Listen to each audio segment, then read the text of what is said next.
Terima kasih pemirsa, Anda masih bersama kami dalam Breaking News Metro TV. Pemirsa, selain Kepala SKK Migas Rudi Rubiandini, KPK juga turut menangkap dan memeriksa 2 orang dari pihak swasta dan menyita sejumlah barang bukti berupa uang dan dokumen.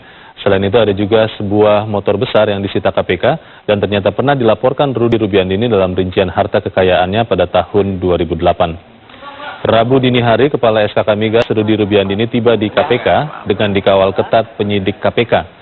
Mantan Wakil Menteri Energi dan Sumber Daya Mineral ini bahkan sempat menyapa wartawan yang telah menunggunya sejak Selasa malam. Rudi ditangkap penyidik KPK di kediamannya di Jalan Brawijaya, Jakarta Selatan. Hingga kini Rudi masih menjalani pemeriksaan intensif di KPK.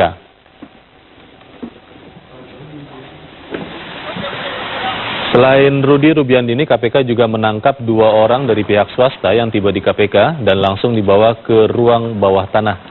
Selain menangkap 3 orang pada Selasa malam, KPK juga menyita barang bukti, diantaranya sebuah tas hitam dan kardus yang berisi dokumen dan diduga terkait dengan penangkapan Kepala SKK Migas Rudi Rubiandini. Selain memeriksa 3 orang, KPK juga masih mengembangkan kasus ini dan disinyalir akan menggeledah sejumlah lokasi untuk melengkapi barang bukti dalam operasi tangkap tangan yang terjadi Selasa malam.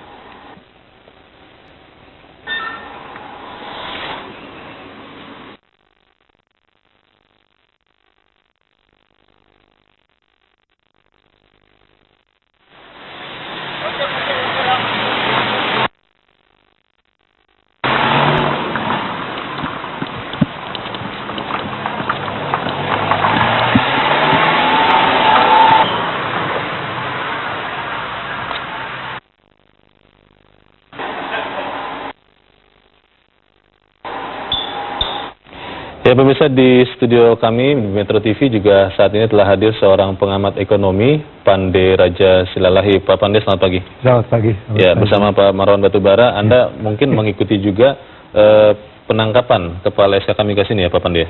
Saya baru tahu tadi pagi. Baru tahu tadi pagi. Kalau Anda melihat yang terjadi saat ini, tadi sudah cukup banyak juga dijelaskan oleh Bang Marwan, sebetulnya seberapa transparan pengelolaan industri migas di Indonesia sepanjang yang Anda ketahui? Iya, kalau kita melihat bahwa di sana begitu banyak sebenarnya kemungkinan untuk penyelewengan dan juga nilai, kan? Karena katakanlah migas itu langsung dikonsumsi. Yeah. Jadi pembuktian hanya waktu saja sudah akan sangat sulit. Jadi sebenarnya hasil sebagai contoh, saya pernah memeriksa Pertamina. Bagaimana suatu sindikat di sana bisa bekerja, ya, cara-cara mereka bekerja. Jadi kalau dikatakan transparan, tapi transparan untuk siapa? Itu masalahnya. Apakah untuk kepentingan publik? Apakah untuk kepentingan mereka yang bisa memanage transparansi itu untuk kepentingan tertentu? Kalau kita melihat tadi Bang Marwan juga sudah sampaikan Pak Pande bahwa SKK Migas ini sendiri adalah sebetulnya lembaga yang dibentuk karena menggantikan fungsi BP Migas yang sudah bubar, tetapi sebetulnya secara konstitusional pun secara aturan perundang-undangan tidak legal juga menurut Bang Marwan. Kalau Anda melihat seperti apa sebetulnya Pak Pande? Iya, sebenarnya kalau dikatakan legal atau tidak legal itu bisa dipermasalahkan, tetapi yang paling penting sebenarnya apakah dia dapat menjalankan fungsinya dengan baik. Ya, kalau sekarang itu di SKK Migas sudah terjadi kebobrokan seperti ini, maka kepercayaan masyarakat itu kepada pengelola negara ini akan semakin menurun. Dan itu yang paling berbahaya sekarang itu. Pejabat itu tidak dipercaya, seperti halnya sekarang dengan harga kenaikan melonjaknya harga pangan itu. Jadi ini yang sangat berbahaya buat kita, ya, menimbulkan ketidakpastian yang begitu besar. Ya, bicara soal ekonomi dan bicara soal ketidakpastian, kita sama-sama mengetahui Pak Pande, Anda pasti lebih tahu bahwa Indonesia sebetulnya saat ini sudah memiliki peringkat hampir mendekati peringkat investasi, layak investasi atau investment grade. Tetapi melihat banyak hal dalam masalah perizinan, masalah birokrasi, kemudian juga transparansi, ini sering membuat banyak investor, khususnya investor asing, menahan diri untuk tidak masuk ke Indonesia. Kalau Anda melihat peristiwa yang terakhir terjadi, kita masih mengedepankan praduga tidak bersalah. Tapi kalau ternyata itu terbukti benar, Kepala SKK Migas menerima suap dari perusahaan investor asing dalam hal ini, apa kira-kira dampaknya bagi pandangan investor luar terhadap kondisi ataupun iklim investasi baik di industri migas ataupun di sektor lain di Indonesia, Pak Pandi? Ya, saya pikir akan turun dengan drastis, ya, dan kita akan semakin sulit untuk bersaing, ya. Ini yang menjadi persoalan sangat mendasar, ya. Kalau investor asing, apalagi sekarang saja ya, kita sudah di ranking ratusan untuk korupsi, kan, dari 100 sekian negara. Sehingga kalau itu betul nanti, dan saya pikir KPK tidak sembarangan saja, tidak main-main untuk melakukan itu, saya khawatir bahwa yang akan datang ke sini hanya investasi yang bisa hit and run, gitu. Atau para investor yang sudah biasa memikir risiko grey, ya, risiko jangka pendek. Investor jangka pendek. Itu yang paling berbahaya. Ya, kalau melihat apa yang terjadi, Pak Pandi, apakah kita bisa mengatakan bahwa ini makin mempertegas kenyataan bahwa memang secara dilihat dari good corporate governance di Indonesia juga masih belum membaik juga, Pak Pandi? Iya, bisa kita katakan membaik hanya sebentar, sudah itu turun. Tapi yang mungkin perlu kita pikirkan secara mendasar adalah rangsangan untuk korupsi itu, rangsangan untuk menerima suap itu, ya, hukumannya terlalu rendah dibanding ataupun sanksi yang diterima dengan menerima suap. Katakanlah berapa sekarang yang diperkirakan? Sekian ratus ribu dolar, kan? Kalau dijalani sekian, dia tentu masih tetap kaya, kan?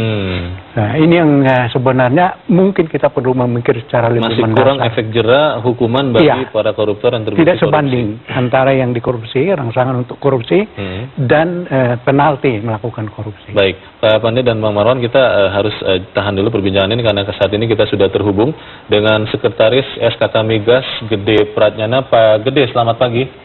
Selamat pagi. Ya, dengan Leonard Samosir di Studio Metro TV. Pak Gede, Anda sudah mengetahui, Pak, apa yang terjadi dari dini hari tadi sampai pagi ini, Pak? Iya, betul. Saya mengetahuinya dari televisi. Jadi saya dibangunkan dan diberitahu ada kejadian yang menimpa Pak Kepala, dan kemudian kita berkoordinasi internal di sini. Seperti pendeta. Pak Gede, dari KPK kepada SKK Migas, Pak? Bagaimana? Ulangi, Pak. Apakah sudah ada komunikasi resmi dari KPK terkait penangkapan Kepala SKK Migas kepada SKK Migas? Belum. Sejauh yang saya ketahui belum ada. Baik. Mengenai Rudy Rubiandini sebagai Kepala SKK Migas, apa yang sedang ditangani oleh beliau sehingga kemungkinan ada dugaan bahwa Rudy Rubiandini mungkin menerima suap dari perusahaan migas asing, Pak? Nah, itu sebagaimana tadi saya sampaikan, kita tidak mengetahui langsung apa yang sedang terjadi sebetulnya. Jadi apa yang kita ketahui adalah apa yang kita dengar dari media, dari televisi dan dari media lainnya. Sehingga saya kira barangkali dari KPK yang bisa menjelaskannya dengan lebih baik apa yang sedang terjadi. Oke. Pak Gede, kalau Anda melihat yang terjadi sekarang, Anda cenderung melihat ini betul bahwa ada dugaan penyuapan yang diterima oleh Rudy Rubiandini, atau seperti apa sebetulnya pandangan SKK Migas? Kita, sebagaimana tadi disampaikan, kita belum mengetahui persis apa yang terjadi di antara beliau dengan para pihak yang dipersangkakan menyuap, gitu ya. Kita tidak tahu persis masalahnya di mana, jadi saya tidak bisa berkomentar apa yang terjadi di antara mereka. Baik, tadi kita juga sudah melihat, Pak Gede, bahwa kegiatan operasional di SKK Migas berjalan seperti biasa. Pagi ini mungkin baru saja, atau mungkin sedang berjalan halal bihalal di SKK Migas.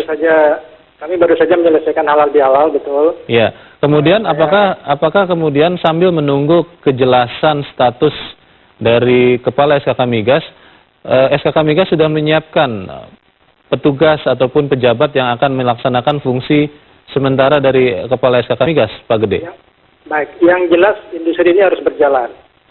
Apapun yang terjadi dengan pimpinan, saya kira industri ini tidak boleh berhenti. Dan itu juga tekad dari kami semua, bahwa persoalan yang dihadapi oleh Pak Kepala tidak boleh mengganggu sedikit pun industri ini. Karena hasil dari industri ini sangat dibutuhkan oleh negara, dibutuhkan oleh rakyat.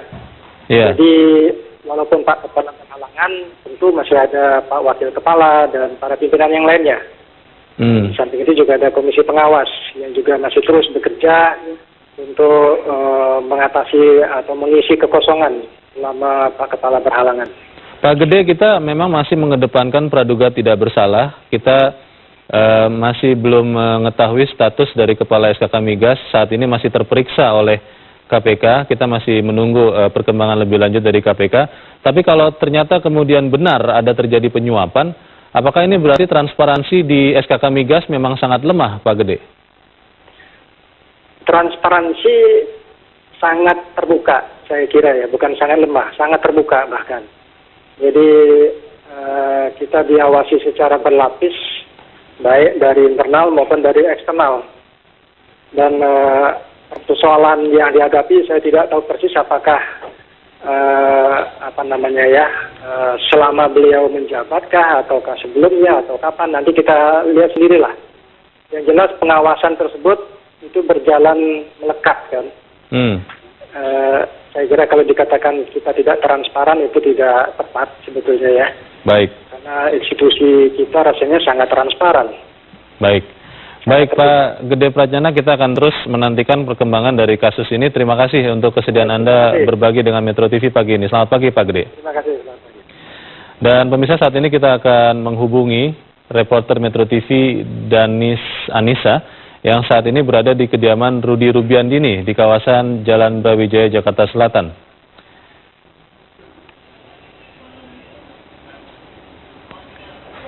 Iya.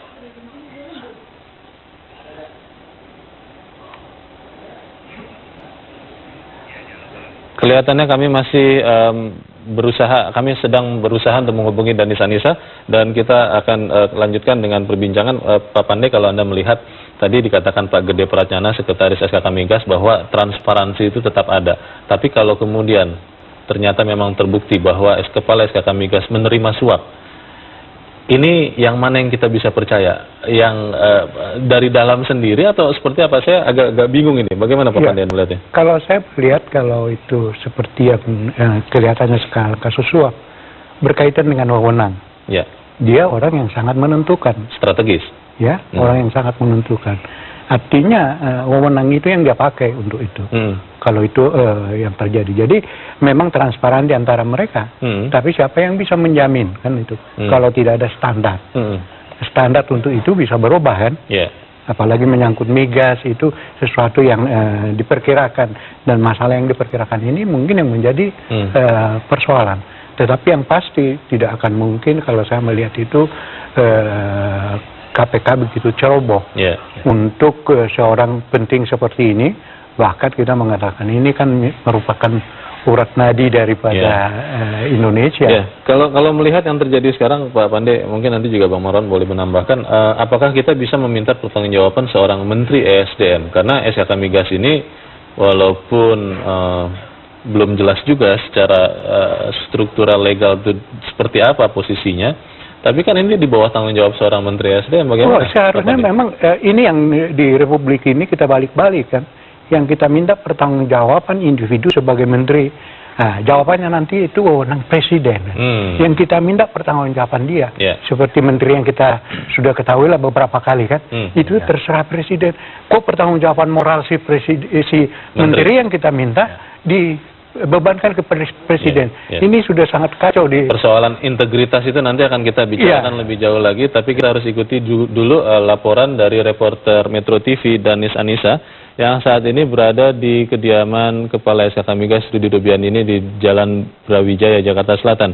Danis, ada informasi apa yang bisa Anda berikan bagi kita di sini?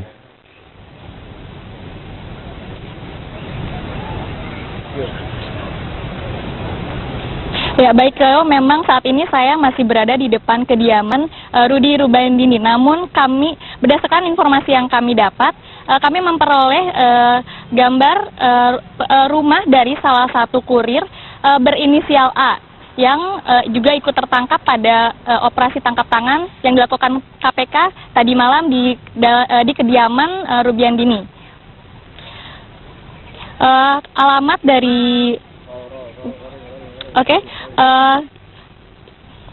Alamat salah satu kurir ini yaitu di Jalan Hortikultura nomor 15 RT 08 RW 6 Kelurahan Jati Padang, Pasar Minggu, Jakarta Selatan. Pagi ini memang kediaman kurir berinisial A tersebut tampak sepi dan tidak ada terlihat aktivitas ataupun lalu lalang dari penghuni rumah. Namun terlihat dua mobil yakni berjenis Mercy dengan plat BM 1440YL, satunya yakni jenis X-Trail bernomor polisi B8980DP. Memang menurut kesaksian warga biasanya di rumah tersebut terdapat 4 mobil, namun pada hari ini hanya terlihat 2 mobil dan tidak ada aktivitas karena salah satu terduga memang saat ini sedang diperiksa oleh KPK terkait dengan status kelanjutan tersangka atau terduga kasus dugaan korupsi terkait SKK Migas.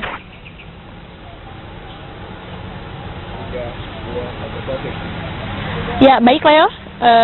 Demikian, sekian dari saya. Ya, Danis, saya ingin memperjelas sedikit. Kurir yang Anda laporkan tadi memang ikut ditangkap dan saat ini ditahan oleh KPK, begitu ya?